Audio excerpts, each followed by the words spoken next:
Daalụ na ụmụnne m n'ụbọchị tata, asị m maka ma ele onye ọbụla ọ ka bụkwa nwanne ụlọ Azụbụike Uchenna Chibuike m ewetaghị ọkụ. Asị m na ọkụ ga na-adị. Daalụkwa na ụbọchị tata, kedu ihe ọzọ anyị na-ekwu na bụrụ ebe anyị na-ekwu bụ nwanne ụnụ nwoke anyị abịakwa n'ụbọchị tata ka anyị mee ka anyị si eme ya bụ ife. N'oge gara aga nwere akụkọ anyị kọrọ. I told you guys about the 4 market days of Igbo land ife ọpụtali. Mana n'ụbọchị tata bụ akụkọ ka m chọrọ ịkọrọ ụnụ nya ka ụnụ wụchaa ntị ụnụ. Asị m ifochakpa iwo wụchaa nụ ntị ụnụ. O nwere akụkọ m ga-akọrọ ụnụ ka ọ laa anyị ka obi dị anyị mma.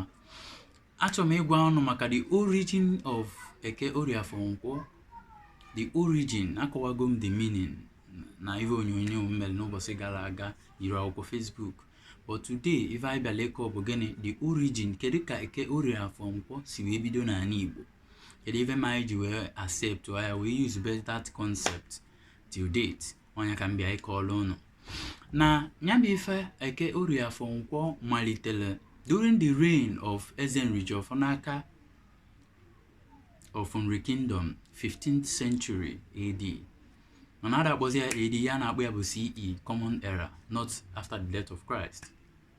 Ndị mmadụ na-agbatugo aka na ya. So now, of 15 CE, Common Era, mgbe afọ ka Eze Nrijiofor n'aka 1 of Nri Kingdom. All during that era ka nya bụ ife mere. Nya wụcha nụ ntị nụ ka unu n'ife na-akọ. Ọ pụtara n'oge afọ, n'oge ọchịchị ya, o nwere ndị ọbịa bịa na Nri Kingdom ifu eze Nri. E wee kpọta ya, eze wee jụba kedu ebe ndị ọbịa ahụ nọ, si kpọtava n'obi eze ka ọ mali ndị chọtala ya. E wee kpọtava n'obi eze, o wee bụ na va dị mmadụ ịnọ. Eze wee si nyeva nri, si nyeva mmiri ka va nwa, maka na ife eji mali ndị Igbo bụ ịnabata ndị ọbịa. Onye bụ onye Igbo ọbụla ịbịa a ga-anabatagodi gị. O nwee ike ọ sị gị akụkwana m ọjị, iwee sị ya nsogbu adịrọ. Mana onye Igbo ọbụla na-anabata mmadụ ma ekene ma ebe a na-eli eli. Ọ ife eji mali ndị Igbo.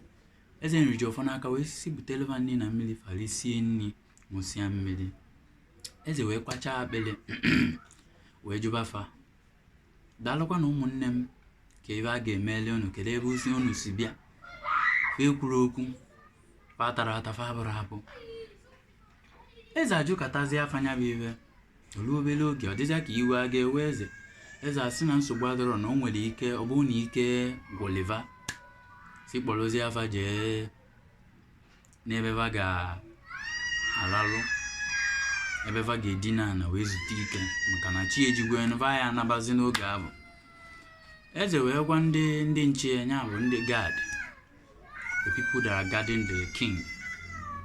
E wee kpọrọ onye bụ ndị ọbịa wee kpojele ebe va ga-edinela anị wee lalụ ụla zuo ike, maka na anyị na-anabata ndị ọbịa. Onye bụ ike ka va na-ezuzi.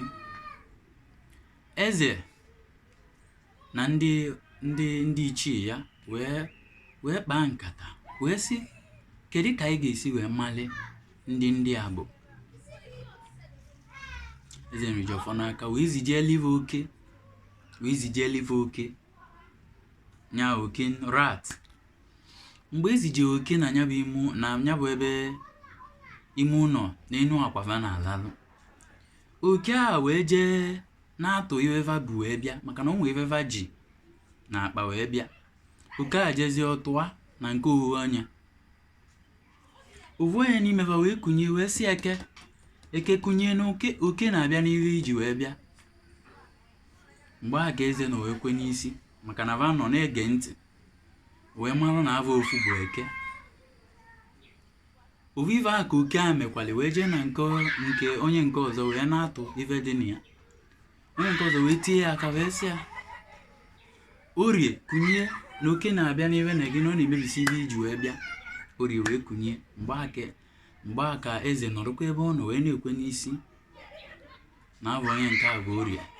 Ife a ka o megide Afor kunye na oke na-eme n'ife, Nkwo kunye na oke na-eme n'ife na ọ ife a ka va megide eze. Eze wee malizie na afava bụ Eke Orie Afor Nkwo. Mgbe eji wee kpọtazie ava wee jụba ava, mgbe va bịalụ, eze wee wee wepụta ọjị ka awa ka ekpe ekpele otu maka na chi egogo. Mgbe wepụtazili ya bụ ọjị, eze wee kpọba Eke, Orie, Afọ, Nkwọ bịa taa na ọjị. Iwetala iwe m ebe a. Eke na Orie, Afọ, Nkwọ wee dịzịa wee kụja wee tizia kezi ka eze si wee malaba anyị, kezi ka eze si wee malaba anyị. Ife a ga ifefa na-ajụzi onwe fa, ife ofa agwabazie eze na afafa bụ Eke, Orie, Afọ, Nkwọ, wee gwabazie eze wee na ozifa zitele bụ ka fa yuzube nya bụ Eke, Orie, Afọ, Nkwọ wee na-eme ife ka ọ bụrụ nyanwa ka eji azụ afịa n'ala Igbo na-akọ ife n'oge avụ na ọ ga-emeta ife ewelu gozibezie eze nyezie eze wee sị ya nọọ ebe a ka bụ ife a ga-eji wee na-eme Igbo ibe a na-agazile anyị ọfụma. Ya bụ na ụmụnne m, anyị kwesịrị ịma akụkọ gbasara ndị Igbo, malụ ka anyị si bido, malụ ebe anyị kwụsị ya na ebe anyị na-eje. Maka na ndị Igbo tụrụ inuzu esi na onye na-amara ebe mmiri bido mabịa adịghị ama ebe ọ madebele ya. Daalụ na ụmụnne m, ọ nke a ka m ji wee bịa n'ụbọchị taa. A sị na Ọmaka ga-emekwala anyị na ọ ga-adịla anyị mma na Eke, Orie, Afọ, Nkwọ. Ya bụ ebe a ka o si wee bido. Daalụ na ụnụ amụtago ya bụ akụkọ ka ịmụtala ya, kụzieli ya nwa gị, kụzieli ya nwa gị.